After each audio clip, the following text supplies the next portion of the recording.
Automation is technology doing work for you while you sleep. If it's not thought about as you begin to scale, then yes, it can spin out of control. We need to extract the business generation knowledge from you and systemize it. Welcome back, everybody, to the Breakout CEO podcast. I'm your host, Jeff Holman, and I am here with Veronica Kirin. Veronica, it's so good to have you here on the show for two reasons. First, we get to share your insights with all of our audience, but as I mentioned before, I might be your guinea pig. I might be the person that your frameworks would literally help get out of the selling CEO seat at some point. So welcome to the show. Yes. Hey, I'm happy to have a guinea pig always. Thanks for having me. Guinea pig. Well, yeah, it's great to have you. You're joining us from Berlin. We're talking and you mentioned you used to live in Salt Lake City, where I'm located. What took you to Berlin? I'm curious what that path is. What the path is, just sheer gumption. I mean, I knew I wanted to live outside the United States from a pretty young age, as a teenager, actually. Invested into the United States. As I was telling you, that was through the National Civilian Community Corps, which I enlisted in for 2 years. And so I was deployed to Katrina and doing disaster relief for the tsunami in American Samoa. I was flown in on a C-16 military plane because they weren't letting civilian planes land on an island that had just been The C-16 is one of the really big ones, right? Yeah, cargo, like when you think of like the cargo military planes with the ropes in the middle with the boxes and all, like they're not insulated. You should know that. Those planes are not insulated. I was inside my sleeping bag for 6 hours. It was so cold. Yeah. So, I really invested into the United States before I left. It's part of my value system to really be aware of what I'm leaving and also to leave things well. But also within my value system, my core values of freedom and peace, and it made more sense for me to be over here. We did it during the pandemic. Everything was closed anyway, so it was very easy to cut ties. And my partner got a job. Now I'm a dual citizen, so we're here to stay. But at the time, it was just a matter of getting a work visa and going. It's a lot easier than most people in the United States think, and that is a drum I like to beat.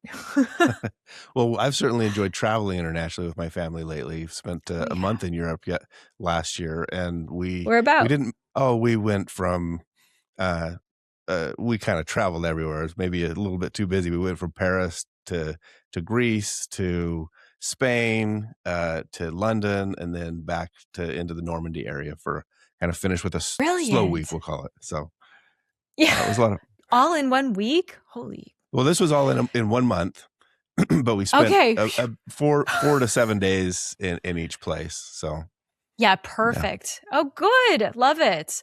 That's actually, we're talking about like selling businesses. Part of my story when I keynote about exiting and selling a business is that to test my systems to make sure that the business was sellable and ready to go, I went away for 3 weeks, backpacked Europe, but I was in each city for only 2 to 3 days.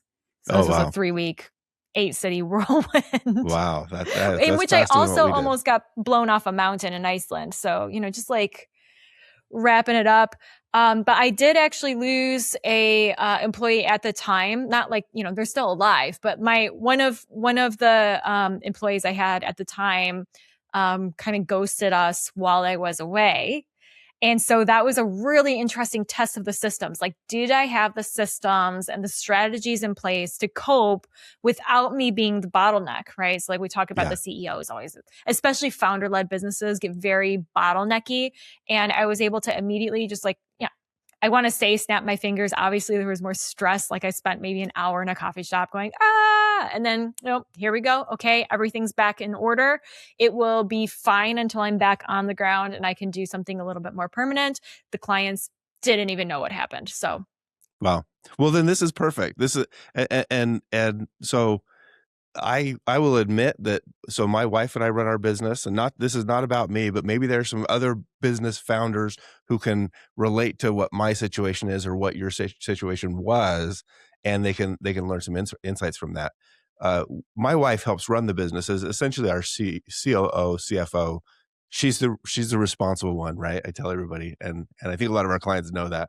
But but we left, and of course we worked at a lot of places. In fact, when we went to Normandy, we were on this very beautiful, like a horse ranch. We don't ride, but it happened to be just in this valley, just beautiful old apple cider mill, and tons of fun. But what we learned when we got there was there's no internet, and we're pretty plugged in even when we're traveling.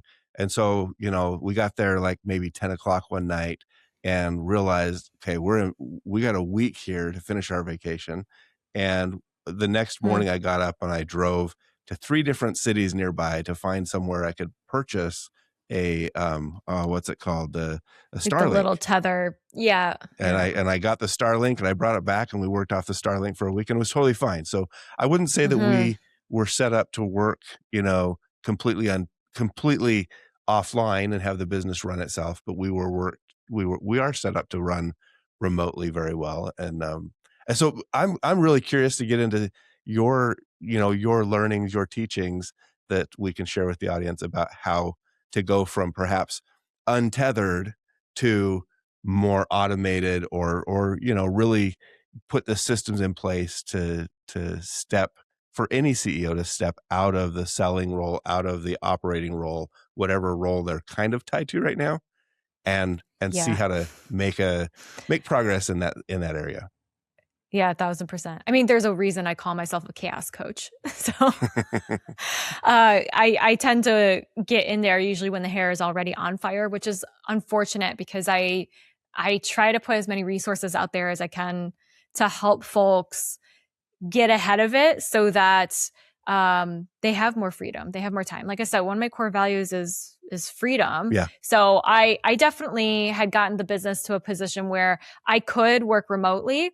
That was one of my major extractions that I did. I think I started doing that around 2015. So the business was a couple of years old at that point, and I was like, okay, I'm hyper local right now, and I'm not able to move around like I want to. And so around 2015 was when I was kind of starting to pull myself out of the locality aspect and started to get more clients nationally and internationally. But even with the local clients saying, we're going to use this thing called Zoom. It's kind of new. 2015, very new.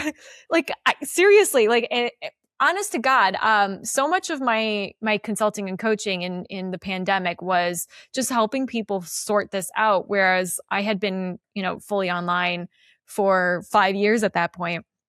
And so it is sort of crisis planning and crisis insulating to make sure that you aren't the bottleneck. So for you, you're able to go abroad. Perfect. But if you find yourself with no internet, you had a surprise when you were abroad. And so you had to test your systems and find the business actually can't survive without me for that long. And so now you know that. Now you have something that you can address. And that's what I really love. Those are the moments where you can get in there and say, okay, we've learned something about the business that we maybe want to scale a little further. Just for anyone listening who's like, what are these resources Veronica has? My scaling course is free. You can go find it on my website. It says the Academy right there. Go take it. Go take the course. And what's your website? Let's get that on there a couple times. VeronicaKirin.com. Nobody can spell it. Actually, if you've had Kirin beer, the Japanese beer, that's my last name. Okay. The Kirin is a dragon. It's in Chinese pride predominantly, Japan and Korea a little bit. It's a mythological creature that appears to sages when they're about to die. But it's also a Croatian last name. I'm Croatian, so I don't. Fantastic. We don't know what happened. But so go over to my website, veronicakirin.com. Click the button in the menu. It says Academy. Go over there, take the free course, because it will walk you through thinking about how to automate. In this day and age, there's no reason that you should not be automating. You have no excuses anymore. I was just saying, let's dive in a little bit because here's as you're saying this, I don't want to turn this into a coaching session for me, but if you can use me as a guinea pig, feel free. Because why not? Yeah, why not? Yeah. Right.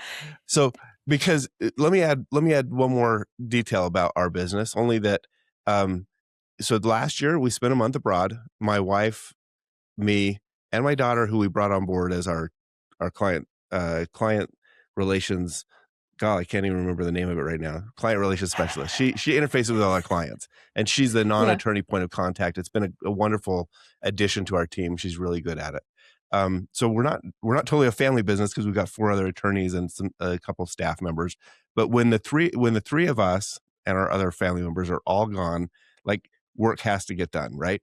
I will say though that with the year before that, in 2024, and then also in 2023, I personally was able to go do Everest Base Camp for 2 weeks, and then I was able to go do Mount Kilimanjaro for 2 weeks.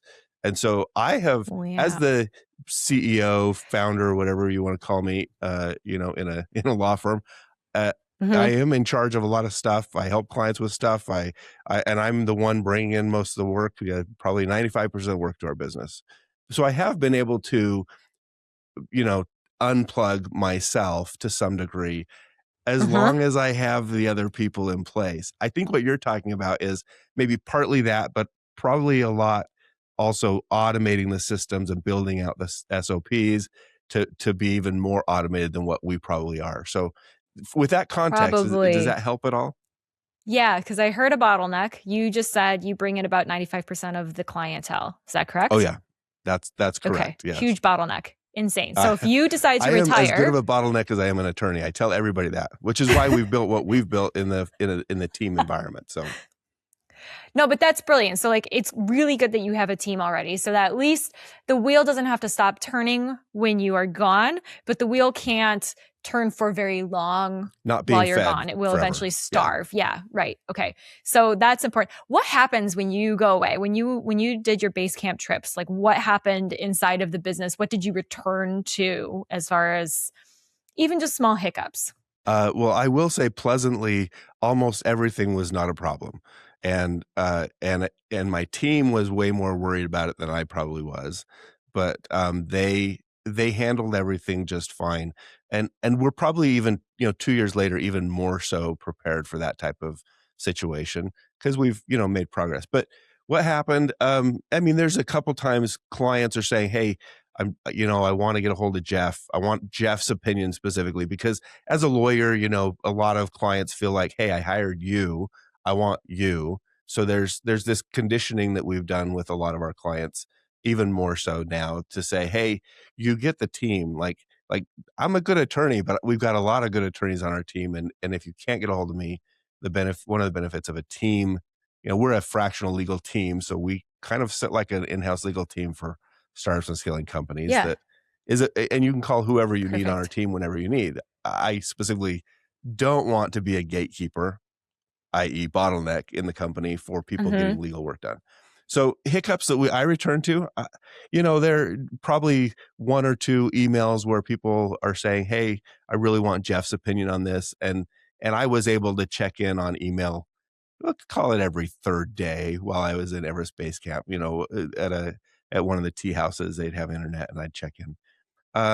So there was a couple of those. What else? I don't think we had any like real critical business level decisions that had to be made while I was gone. So there weren't really that many hiccups that I recall. There was nothing major that I came back to, and it still sticks in my mind 2 years later.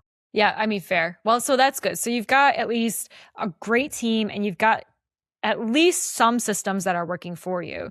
But though, if you were gone longer, I'm hearing that clients would start to feel a little bit left behind, and the new clients wouldn't be coming. So that's where I would zoom in and say, look, you've been in business how many years? Oh, we'll call it 8 for this last iteration. So I kind of been doing this for 20 years, but it's since I really rebuilt the law firm around a fractional legal team model, it's been about 8 years. Yeah. Which great model, by the way. This is a really good model. I love it. Fractional, like if you are a coach or consultant and you're considering your model, fractional is brilliant. So you've got 8 years of evidence before you as to what works and what doesn't, which is exactly a great time to really rethink your systems, because you don't have to guess. When it's a brand new business, it's a lot of hypothesis, and that can be very uncomfortable for everybody, including myself, when I'm like, okay, I'm guiding the hypothesis. I'm not really, like, we don't have evidence yet. We have to go test it. It's a lot more laborious. So if I were you, what I would be looking at is, yes, automation, but it sounds like you have a fair amount covered. I would be looking at systems and then using automation into the systems where it makes sense. So like, just to step back, automation is technology doing work for you while you sleep, including generating leads. We love that. We want more of that all the time.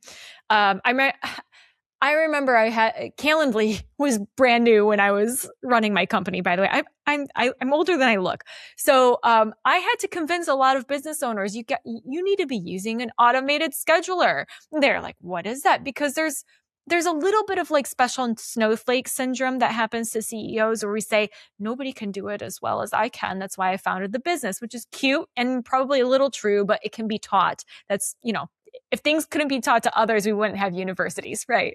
So for you, it's the system that sounds like needs to come first. We need to extract the business generation knowledge from you and systemize it so that other teammates can start doing it because it's already in there. You already know what you're doing to generate the clientele.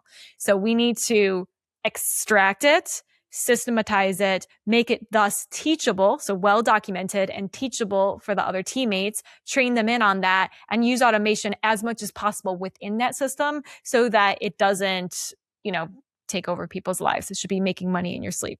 That makes a ton of sense. I'm going to pause there because it makes so much sense. And I think what maybe, one of my clients or your clients might say at this point is, I totally get it. And I've got a wonderful team. And and as I sit and think about it, I say to myself, okay, maybe I haven't really made that their role. Like they're really good at their roles in the firm, but maybe I've I don't know. I'm just rethinking this a little bit. Maybe I'm hoarding the role more than I think I am. Does that make sense? Yeah. This is common. Yeah. So I had one of my clients, he was doing $2 million in business a year when he brought me on, and he was going insane because he thought he had scaled, but he's like, everyone keeps coming to me for answers and it's driving me crazy. And I'm like, man. But 2 million is a good number, right? Like to get to, for a small company to get to 2 million, it's a great achievement. A lot of people don't get there. But he was still the bottleneck. But people, is that what you're saying? Everyone was coming to him for answers within the company. There was not autonomy on the teams. And so that's where, like we said, we had to figure out the truth, which was he was bottlenecking. He didn't mean to be because he thought he had scaled. So we worked together for 6 months and then he went up to 5 million because now there was time back on his plate. We were able to get the team out of the way. So is it an excuse then, potentially, if someone like me would say to themselves, I don't know if it's quite our culture, like we have really good people and they're in their roles, but it like culturally we need to get aligned or something. Does culture become maybe a substitute for the underlying issue where CEOs say, I want my like, does that make sense? I have really good people, and we're operating well, but maybe if I shift the culture or something, then we can get to the point where everybody operates in more alignment or whatever. I feel like I'm throwing buzzwords in and it sounds like an excuse as I say it. No. You're speaking to an anthropologist who helps shift company culture through systems and people. Yeah. So you're barking up the right tree here, sir.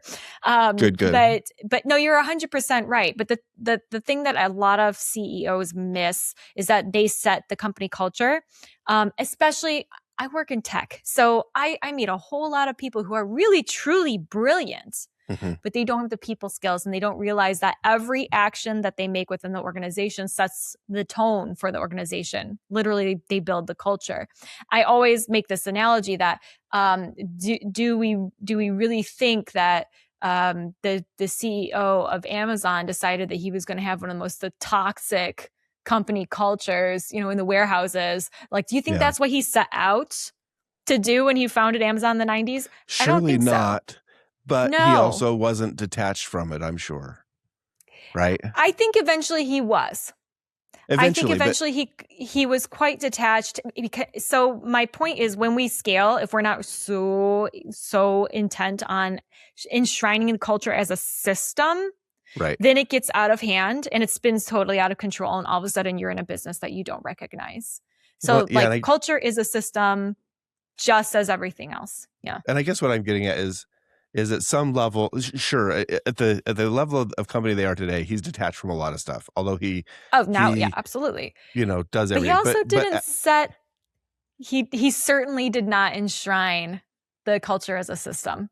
Well, by that, do you mean the culture that developed? Let's say a company has a toxic culture in some part of it. In the absence of the CEO setting a better culture, those things can develop. So it's not that the CEO is purposefully setting toxic culture, although some might. I think I've worked with a few of those.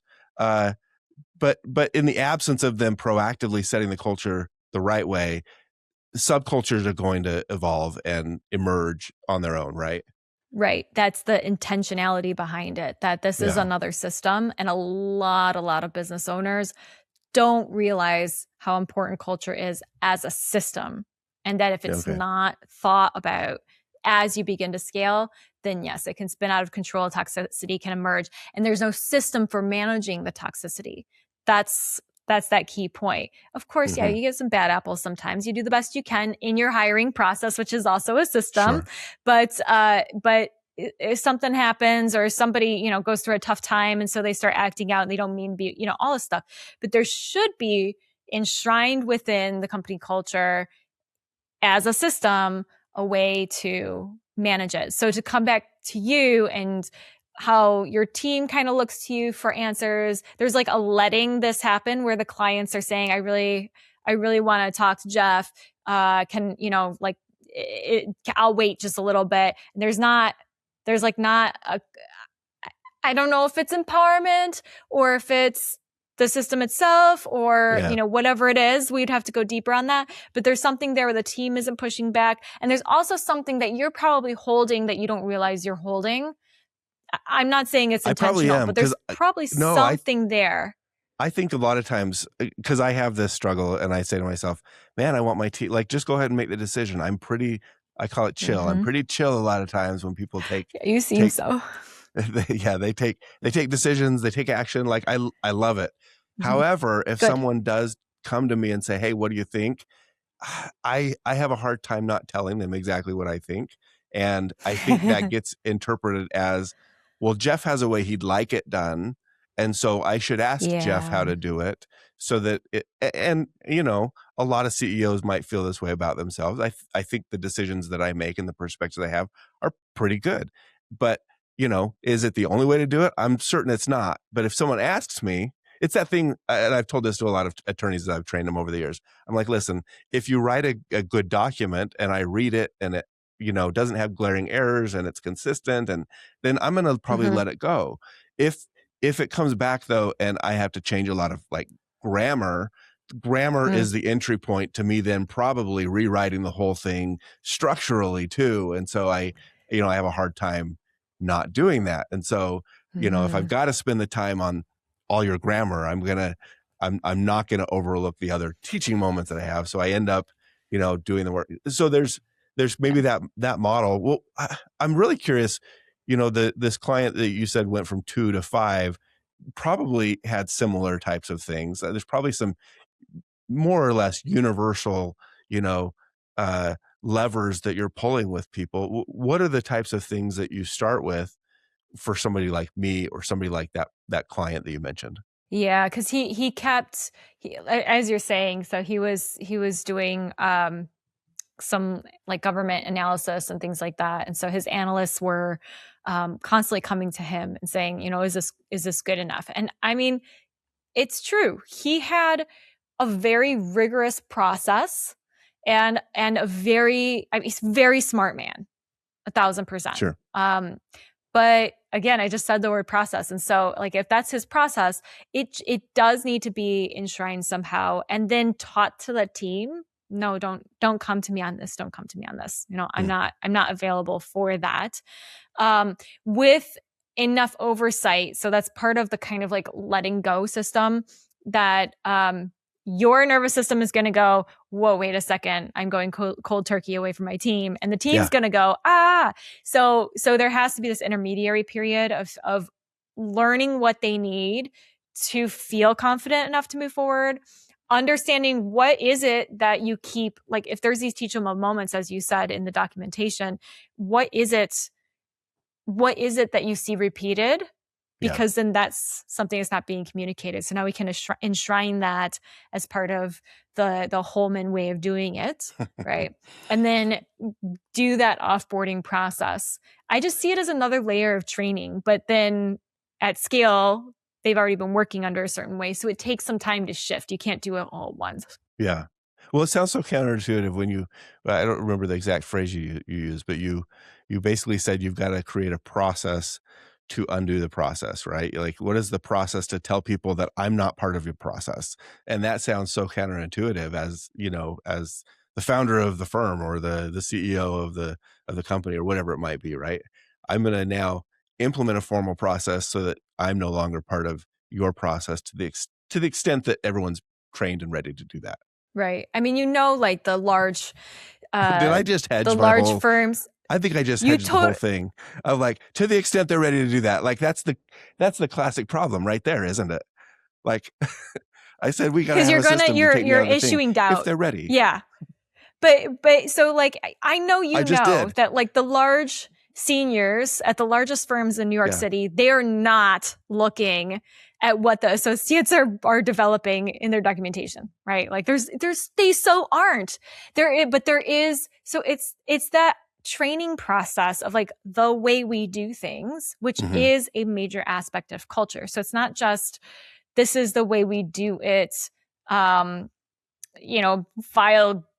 the green folders in this bin, like it's not just that. It's also, this is the way we talk about this law. This is the way we approach these types of businesses. And it becomes that ethos, which is an important part of culture. So yeah, I'm going to come back to it and just say it is possible to systematize and then hand over. But yeah, I think it's interesting that you said when they're ready, because I think that's coming from you. Oh, I'm certain it is. I'm certain it is. And without this setting with you and me talking, and even if we were talking about your $2 to $5 million, client example, I probably wouldn't have even had the introspection to say, well, it's probably me. I think this is feeling really personal right now. I'm trying to deflect it a little bit. How do I not be on the hot seat? but no, I totally get it. You're making it sound like, or I'm taking away from what you're saying, that culture is really the underlying thing that you're addressing, but you're doing it often through systems. Is that a fair way to say it? Yeah, I would say that. So culture is a system in and of itself. Like I walk on the right-hand side of the sidewalk because the system in Germany is that we drive on the right-hand side of the street, right? So that's an enshrined legal system, yet also a cultural system that keeps us organized, although we have a lot of tourists. And so sometimes I'm running into people. You've been to the UK, so you know what it's like in London. You have no idea where to walk and how to handle it. I mean, you're going to get hit by a car in 3 seconds because you're also, right? Your culture, literally, you're getting culture shock because you're trying to look the opposite direction to cross the street from what's safe. So the systems feed culture and culture feeds system. They're talking to each other all the time. And so it's our job as the founders and CEOs to integrate ourselves, insert ourselves into that process rather than letting it just go. So it's very simple. I've been working with a CEO right now who's very much in the process and it's driving me crazy, but there's no systems there. So I watched the onboarding of a new teammate and it was like, here's some Google Docs, good luck. And I was like, I was flabbergasted because that's causing confusion, which is encouraging the cyclone around the CEO. Is this such a common problem because CEOs are often straddling multiple, I mean, I guess getting back to the whole theme here, right? Scaling beyond the selling CEO. CEOs are so enshrined in each part of the business because they've been there oftentimes from the beginning. They've built the systems, or they've built the culture despite the lack of systems, maybe we should say. And so they either have done it before, or they are the ones who decide how to do it today if there's a new thing. And so they're just filling in the gaps everywhere in the business. When you start with a CEO, do you have to retrain them? Boy, what's the word? Do you have to reset their mental framework before you can even get into culture and process and systems Yeah. and Yeah, because more often than not, there's a gremlin that they're holding on to that's gnawing on them well, that there's some isn't letting past them. experience or some employee they had that they had to fire one time and they're like, I am never doing that again. And so Yeah. now, consciously or not, when that type of situation comes up, somebody like me might say, I remember this, and like last time I've tried it once or twice, and it's just easier for me to do it. But now I can't. But the problem is I can't necessarily. I don't see a pathway out of the roles that I've created for myself because I've put the walls up around that role. Right. And now there's this groove that's as deep as a Grand Canyon that you're in. Yeah. So it is a little bit of that like mindset shifting of like, why are you in this situation in the first place? So kind of doing some digging that can be sometimes a little bit uncomfortable. And then saying, okay, I can see over the edge of the canyon, even though you can't, because I've been in so many businesses, my own and others, that I know what that path looks like forward. So let's first figure out why are you in the canyon in the first place, and then let's build you a ladder out. That makes sense. And I'm going to add one more thing. And I know we're going over what you and I planned. I hope your time is okay for this, but it's so valuable. But the added perspective that I may be gaining in the moment here is that while I look back on my absence from the business to go to Everest Base Camp or Kilimanjaro or, being, away for extended period of time working, I think what I've created is successful enough that I can pause my role for a time, but it's not necessarily, that's probably very different from creating the systems that allow the business to run without me, even the roles that I fulfill, right? Yes. Don't take this the wrong way, but I want you to be able to get hit by a bus and your company to keep going. Totally understand. So that's the mindset to start getting into. And that was the mindset shift that I had to make as well, because I also had special snowflake syndrome. I was the only anthropologist I knew who was running an SEO company in the world, right? And you might have been correct about that. I might have been correct about it. But the truth of the matter is I learned everything that I know because I can tell you I wasn't an anthropologist when I was born. I might have had some sort, nature versus nurture. There might have been something inherent or innate, or it might just all be nurture. I know it can be taught. And so I got off my dang high horse and said, I'm miserable. I was burning out. I'm miserable. I don't want to live this way. My company's not doing as well as it should. So I need to find a different way forward. And the next way forward is extracting myself. And so that, like, if I just do the 180 and say, I'm not a special snowflake. This is all teachable. If I get hit by a bus tomorrow, I want my company to be able to survive without me.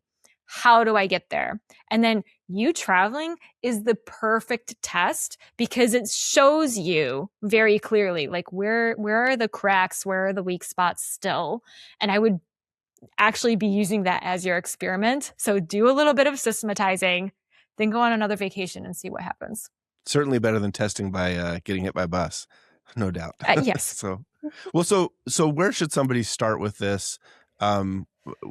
And I know we've circled around this issue and the topic quite a bit. What's the first 2 or 3 steps they would start with?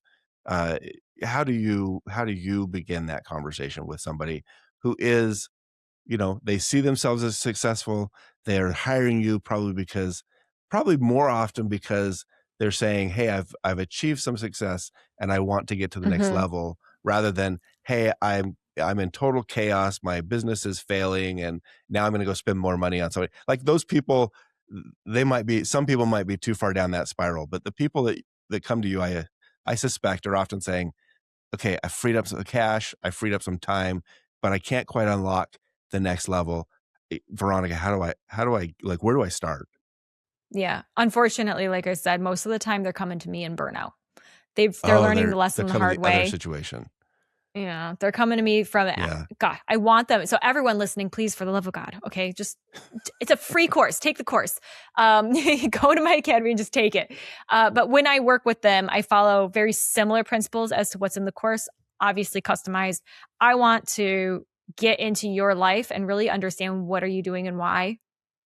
And then I'm going to be gentle but firm and say, you don't need to be doing this. You don't need to be doing 90% of what you are doing, if not more.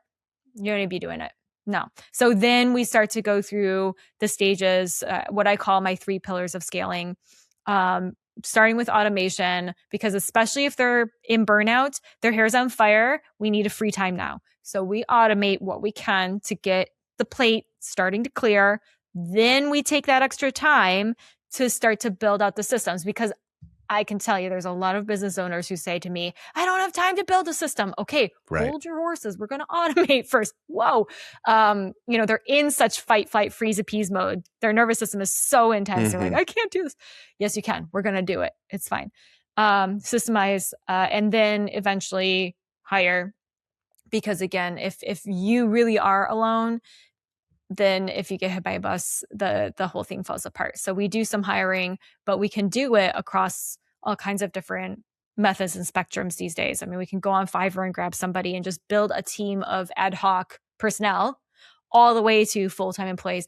It depends where your business is in its growth as well. So we develop all of that and we make it so that you can go on vacation and you can go chill, drink Mai Tais or whatever whatever you prefer to do with your free time. That's the end goal. I just want you don't have to leave the business. I want you to be able to leave the business. Back to freedom. And I don't want to shortchange the fact that some people, I'm looking at it from where I sit now, right? And I say to myself, I feel like I'm admitting on this call today that, I'm not as far along as I think I probably could be. But at the same time, for somebody who is coming to you with